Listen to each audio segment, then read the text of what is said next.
क्या आप finasteride use कर रहे हैं या फिर फिनेस्ट्राइड यूज़ करने का सोच रहे हैं? तो आज की ये वीडियो आपके लिए है। आज की इस वीडियो में मैं आपके सामने फिनेस्ट्राइड के 10 फैक्ट्स विद रेफरेंस रखने वाला हूं, जो आपको ये डिसाइड करने में बहुत मदद करेंगे कि आपको फिनेस्ट्राइड लेना शुरू करना चाहिए या नहीं करना चाहिए, और साथ साथ बताने वाला हूं उनके साइड इफ़ेक्ट्स, कितने परसेंट आपके चांसेस है साइड इफ़ेक्ट्स है, कितने परसेंट नहीं है, वो सब आज की वीडियो में मैं आपके साथ शेयर करने वाला हूँ। तो चलिए वीडियो स्टार्ट करते हैं। Fact number 1, finasteride is more effective on the crown area rather than the hairline and the temple area। 5 साल तक 1553 लोगों पर यह स्टडी की गई है, और जिसमें ये पाया गया है कि फिनेस्ट्राइड क्राउन एरिया में ज़्यादा इफेक्टिव है, जबकि हेयरलाइन और टेम्पल एरिया में ये ज़्यादा इफेक्टिव नहीं है। इसके अलावा एक और स्टडी की गई है जो कि 1800 लोगों पर की गई है, जिसमें ये पाया गया है कि फिनेस्ट्राइड से बाल रीग्रो होने के चांसेस 37% हैं टेम्पल एरिया में और हेयरलाइन एरिया में, जबकि 67% है क्राउन एरिया में। Fact number 2, study shows 15% hair regrowth in a period of 1 year. इसी तरह की एक और स्टडी जिसमें 1553 लोगों पर ये स्टडी की गई है, जिसमें कि 1 सेंटीमीटर स्क्वायर एरिया में बालों की डेंसिटी को नापा गया, और 1 साल बाद दोबारा से बालों की डेंसिटी 1 सेंटीमीटर स्क्वायर एरिया में नापी गई, जिसमें कि 15% की बढ़त बालों में, 15% की रीग्रोथ बालों की देखी गई है 1 साल के अंदर। Fact number 3, study on 1878 man reports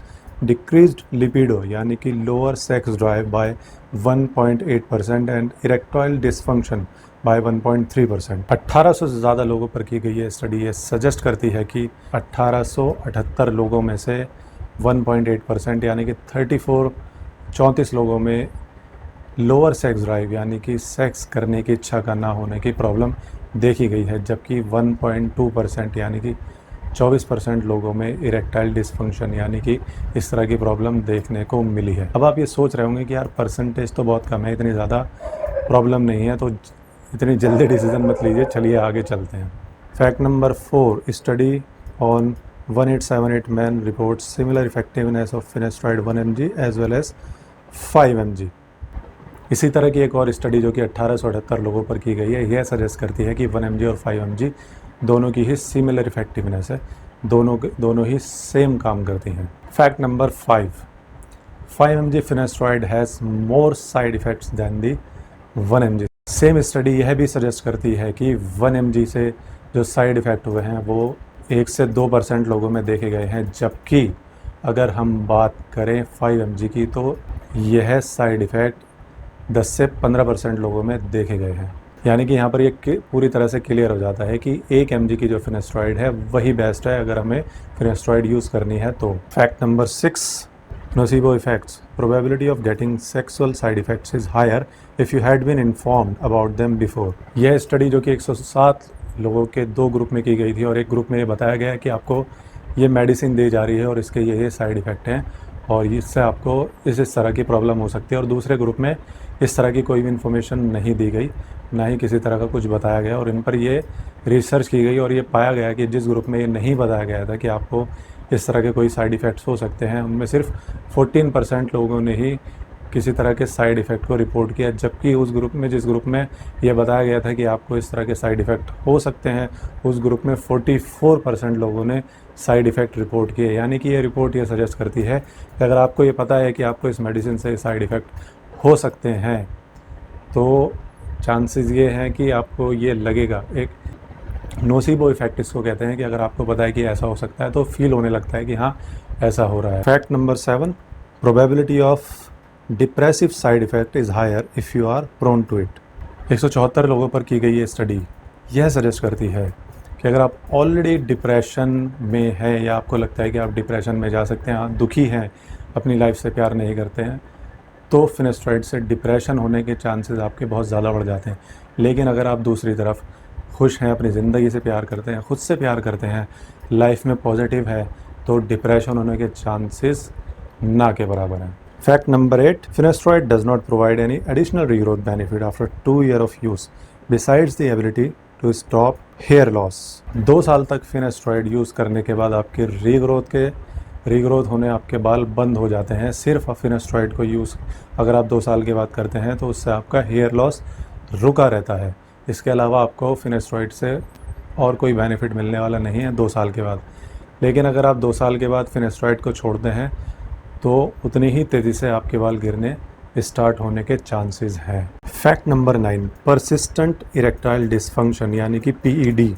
the longer you have been taking finasteride the higher the chances of persistent sexual side effects may be once you decide to discontinue the treatment.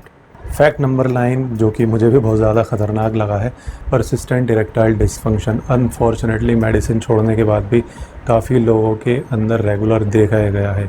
जितने लंबे आप फिनेस्ट्रॉइड use करते हैं उतने ज़्यादा आपके PED के chances फिनेस्ट्रॉइड को डिसकंटिन्यू करने के बाद बढ़ जाते हैं। 11,909 लोगों में से 167 यानी कि 167 यानी कि 1.4% लोगों में PED फिनेस्ट्रॉइड को डिसकंटिन्यू करने के बाद भी लगभग 1348 दिन एवरेज मेडिसिन छोड़ने के बाद भी कंटिन्यू रहा है।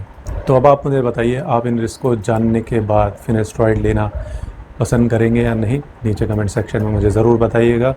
Fact number 10, FDA has made it mandatory a warning leaflet along with the finasteride. यानी कि FDA के अकॉर्डिंग बहुत सारे डॉक्टर, हमारे जो हेयर ट्रांसप्लांट के डॉक्टर हैं, वो ये कह के साइड हो जाते हैं कि FDA अप्रूव्ड मेडिसिन है। FDA ने अप्रूव किया, लेकिन FDA ने एक वार्निंग भी आपको साथ में दी है, जो कि जैसे ही गुटखे, खैनी, तंबाकू, सिगरेट के साथ वार्निंग आती है, ऐसी ही इस फिनेस्ट्रॉइड मेडिसिन के साथ एक वार्निंग लीफलेट आता है। तो ये थे दोस्तों 10 फैक्ट फिनेस्ट्रॉइड के बारे में। आपको आज की वीडियो कैसी लगी है कमेंट सेक्शन में ज़रूर बताइएगा। आपकी क्या राय है, क्या आपको फिनेस्ट्रॉइड से किसी तरह के कोई साइड इफ़ेक्ट हुए हैं? ज़रूरी नहीं है कि आप फिनेस्ट्रॉइड ले रहे हैं तो आपको साइड इफ़ेक्ट हो ही हो, थोड़ा सा ही साइकोलॉजिकल भी होता है। जैसा कि मैंने बताया, प्लेसिबो इफ़ेक्ट। अगर आपको पता है कि फिनेस्ट्रॉइड लेने से आपको साइड इफ़ेक्ट हो सकते हैं तो चांसेस ये हैं कि आपको लगने लगे कि हाँ, मुझे साइड इफ़ेक्ट हो रहे हैं।